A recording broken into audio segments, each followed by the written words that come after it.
In our previous video, we discussed how China has created a network of smart cities where citizens are constantly monitored and controlled by an all-seeing surveillance state. But the architects of this dystopian nightmare are not confined to China's borders. In fact, the same sinister plan is being carried out in cities around the world. This is part of a deliberate agenda known as C-19, which is spearheaded by the World Economic Forum and its partners in the Great Reset.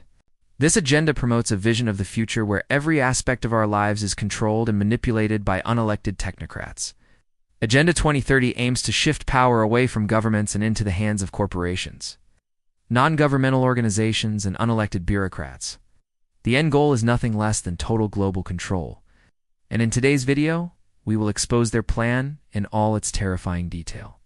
So make sure to watch until the end to discover how they intend to strip you of your freedom, privacy, and autonomy once and for all.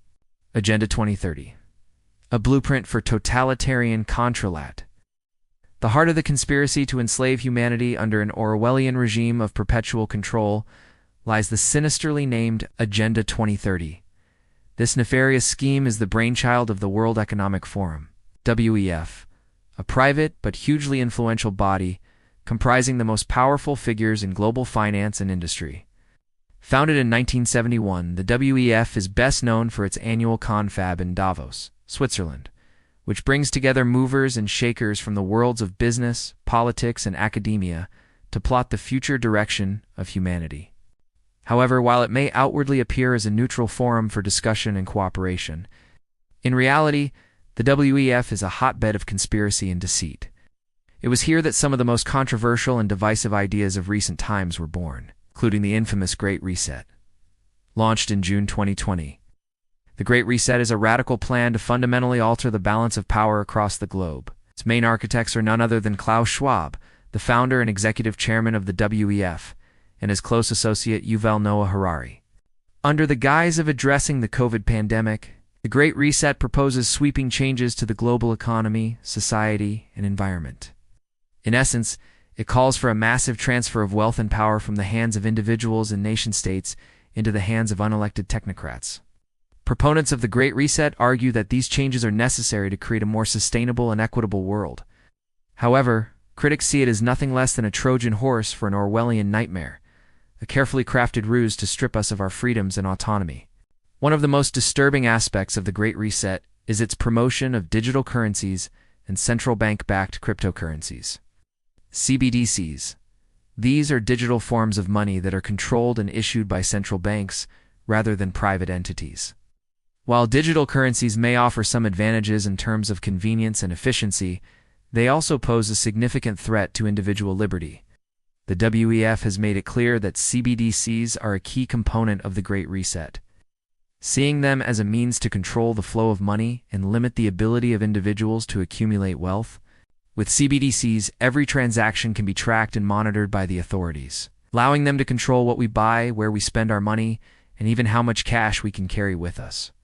It's a chilling prospect that should send shivers down the spine of anyone who values freedom and autonomy. Surveillance and automation, creating a society of the panopticas. If the erosion of privacy through CBDCs was enough, the WEF has another sinister plan up its sleeve, one that could turn our entire society into a panopticon of perpetual surveillance. The WEF's Smart Cities initiative is a blueprint for a future where every aspect of our lives is monitored and controlled by an all-seeing surveillance state. The so-called smart cities are essentially urban areas that are equipped with an intricate network of sensors, cameras, and other digital technologies. These devices collect vast amounts of data on everything from traffic patterns to energy consumption to social interactions. But far from being used to improve our quality of life, this data is used to create a detailed profile of each and every citizen, allowing those empowered to keep tabs on us at all times. But it gets even more disturbing. The WEF has already identified 5 cities where it plans to pilot its Smart City initiative. And you won't believe the locations. They're Songdo in South Korea, Masdar City in the UAE, Melbourne in Australia, Amsterdam in the Netherlands, and New York in the USA now. You might be wondering why the WEF chose these cities as the recipients of this Orwellian makeover. The answer lies in their status as global financial hubs and centers of political power. By transforming these cities into panopticons of surveillance, the WEF can keep a close eye on the world's movers and shakers, ensuring that they toe the line and comply with the New World Order. But the impact won't be limited to the elite few. As the technology spreads to other cities, we can expect to see the same level of surveillance and control imposed on the general population. Our every move will be tracked, our every interaction monitored, and our every purchase scrutinized. In effect, the WEF's Smart Cities initiative turns the entire urban landscape into a giant prison where every citizen is a prisoner. Digital IDs and social credit, locking down your freedom of movimentum agony, a world where your freedom of movement is restricted, where you need permission to travel or buy necessities. It sounds like something out of a dystopian novel, but it's becoming a reality thanks to the WEF's agenda. Their latest weapon of choice, digital IDs and social credit scores. Digital IDs are a way to store all of your personal information on a digital platform that can be accessed by the authorities at any time. This includes things like your name, address, social security number, and even your financial history. The idea is that this will make it easier for the government to track and trace you if needed. But the reality is that it gives them unprecedented power over your life. But it doesn't stop there. The WEF is also a big proponent of social credit scores, a system that assigns you a numerical value based on your social media activity, spending habits, and even your political views. Those with high scores are deemed trustworthy and are given more freedom and access to resources. Those with low scores, on the other hand, are locked down and denied basic rights and privileges. We've already seen this type of system in action in China, where the government has been using social credit scores to control its population.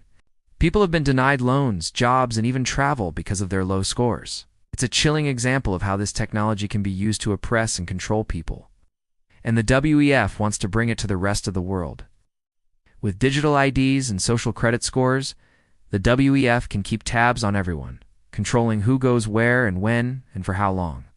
You won't be able to move freely or make decisions about your own life without their permission. It's a terrifying prospect that should alarm us all. Medical apartheid and the erosion of human rights is, if the WEF's other schemes weren't enough. They have yet another sinister plan in the works, one that threatens to create a new form of apartheid based on your medical status. The details are truly disturbing. In a recent blog post, the WEF openly discussed the possibility of a future where people are segregated based on their vaccination status. They argued that such a scenario is not far-fetched, and that we need to start thinking about how to manage it effectively. The WEF suggests that the unvaccinated could be banned from public spaces, denied access to healthcare, and even forcibly vaccinated. It's a chilling prospect that should send shockwaves around the world, but it gets worse. The WEF has also floated the idea of creating a global registry of vaccine refusals, a database that would contain the names and personal information of everyone who chooses not to get vaccinated. This information would then be shared with governments and other organizations so that they can take the appropriate action, whatever that means. The implications of such a registry are terrifying. It would be a gross violation of privacy and a dangerous tool for creating a medical underclass. It would also open the floodgates to discrimination and persecution. Once the registry is created, it could be used to deny people jobs, housing, and other essential services. Right? It could also be used to justify violence and even genocide. The WEF's proposal for a global registry of vaccine refusals is nothing less than a call for medical apartheid. It's a dangerous and unethical idea that has no place in a civilized society.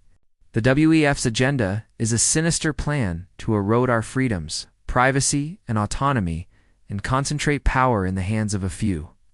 But the good news is that you don't have to submit to their dystopian vision. There are steps you can take to protect yourself and your loved ones from their schemes. Make sure to check out our upcoming video where we expose the WEF's sinister agenda and show you how to take action against it. So don't wait.